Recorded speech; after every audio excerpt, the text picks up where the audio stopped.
want your hands in here, okay?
But then that was it. You know, they didn't like me, quote, as a girl. And the girls never liked me because I didn't fit in with them because I was always playing with the boys. And so I stayed to myself a lot growing up, and my friends were my family, and they've given me an awful lot of support. For me, I think playing a lot of sports really helped me. I ran track, I played volleyball, tennis, field hockey, softball. I was fortunate to play a lot of sports. I guess nowadays, I don't know, in high school I think they kind of make you say, well, you can only play one sport or two sports. Is that true? 3 sports? But I mean, it's like, you've got to play that sport in season, right? And what's happening too, everything's becoming so specialized. And coaches and parents become a little selfish. And they tell you, well, the only way you're going to make it or get a scholarship is to concentrate on that one sport. Which in a way is good, because the opportunities become greater if you do just concentrate on one sport. But also, I think you ought to have, excuse me, a lot of fun in growing up. And it's like when you're in junior high, elementary school, high school, it's like you can't wait to be 18 or 21. And then when you become 21 or 25, it's like, oh, I wish I was 15 or 18 again. But it's easy for me to say something like that, and I'm sure a lot of coaches here understand what I'm saying. But you have to, you could care less. You say, I want to grow up fast. But that's something you have to experience. With basketball, I owe a great deal of my life to. And I've been very fortunate, where I know you had somebody in here earlier telling you about injuries. Well, I was fortunate in my athletic career not to have a major injury. And you have sprained ankles and split lips, and you can see some broken noses and jammed fingers, but those are things you learn to play with. But I never had a major injury to keep me out, like a knee or a broken wrist or that type of thing. So I've been very, very lucky. And as I was mentioning earlier, there's a lot of opportunities afforded you today, especially scholarships. I mean, it's great when you can get a free education athletically in this country, especially on the college level. But one important thing you have to realize that you can't play sports unless you pass your grades. I mean, you can't go through life being tunnel vision and say, well, I'm going to make it as a pro athlete, whether it be tennis. Right now, for women, it's tennis and golf still. Maybe in the future it'll be basketball. But man, I mean, everybody sets their sights on, say, hey, I'm going to be an NBA player. I mean, it's great to have those goals and those dreams. Don't ever let those goals die. But you've got to be realistic and work towards that, not only in basketball or whatever sport you're training in, but classes too. If you're able to devote as much time playing basketball, you're able to devote just as much time studying and just as much time to your social life. I mean, what's important to you is to play in the NBA. And I'm just talking basketball right now because that's where we're at. But there's a lot of players who feel, hey, I'm going to make it in the pros. But again, you have to realize that injury comes into play. When you play on a high school team and you start out as a freshman, then you make it to the sophomore team, then you make it to the JV team, and then varsity. Say, hey, I'm the best player at this school, and people look up to me, that's great. Then you go on to junior college or college, you got to start right back over. Same thing in pros. If you make it to the pros, you become a rookie, and you got to start right over again. Nobody respects you. You got to prove yourself up. But the way to make it collegiately is high school. You've got to concentrate on your grades. And the same thing college-wise. If you want to play basketball for Indiana, Louisville, Virginia, UCLA, Oregon State, whatever, you've got to keep your grades up. And that's the only way that a college coach or recruiter is going to look at you on the high school level. Now I'm talking to the girls too, because there's a lot of scholarships out there.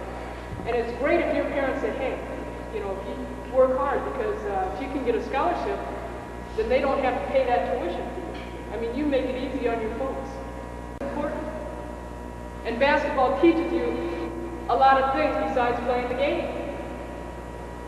You can't go out there and just think, well, I got to win, and you miss a shot, then you put your head down, and walk back on defense, or defense, you foul somebody, and it's a bad call, the official makes a bad call on you, and you get upset and make a face and maybe say some bad words. It's playing the game, you gotta have fun. If you play the best that you can play, and go out there and enjoy yourself, and play hard all the time, I mean, that winning will come with that. I think today in our society, winning has become too important. Everybody's got to win, whether it be in the game of basketball or in business. Everybody's got to get ahead. It's great, but the way to get ahead is to work hard. And the way to win is to go out there and play hard. And if you don't win, hey, it's a game. After you graduate from high school, and a lot of you, I bet, are never going to play college ball. There are 2% of the athletes that make it as a pro athlete in this country. Now, a lot of you, there's what, 70 kids here, 60, 70 kids here. And I bet you everyone's thinking, hey, I can make it in the NBA. I'm including the girls. Why should we stop and think that you can't make it? Just because you're a female, and say, well, it's for men only. I mean, I had the chance, and I tried. Yeah, I didn't make it, but at least I gave it a shot. But the thing is, only 2% make it as a pro athlete.